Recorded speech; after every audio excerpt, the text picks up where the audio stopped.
financial markets are becoming programmable. Stablecoins, tokenized assets, and digital settlement systems can now move in real time.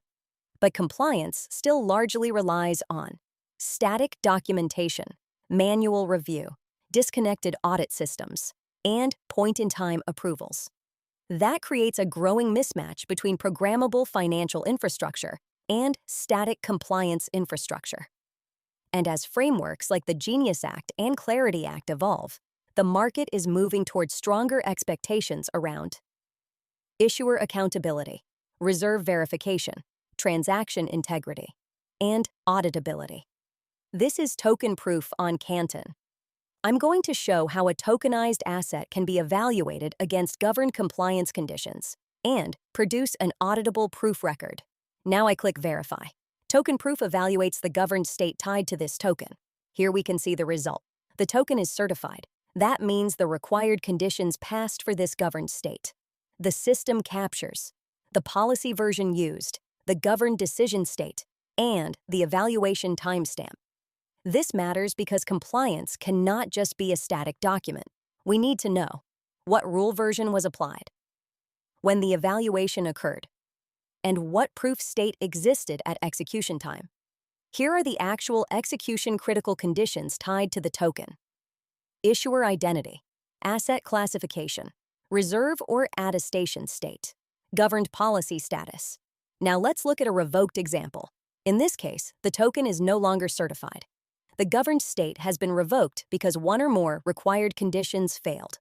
For example, issuer authorization changed, a reserve attestation expired, a policy condition failed, or the proof state became invalid. This is important because the system is not just storing static approvals. The governed state can change as the underlying compliance state changes. Now we can see the governed proof certificate tied to the token. For institutions like T-Rise and Amina Bank, this creates auditable evidence explaining why the token passed or why the token was revoked. This graph shows the governed dependencies behind the decision: issuer identity, attestations, policy state, asset classification, and proof relationships. And here is the governed on-chain record. This is the key point. TokenProof is not just generating a compliance report.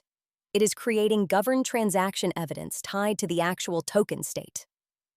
So why Canton? Because Canton already provides synchronized workflows, deterministic transaction execution, selective disclosure, and privacy-preserving coordination between participants. That matters for regulated financial markets because institutions do not just need programmability.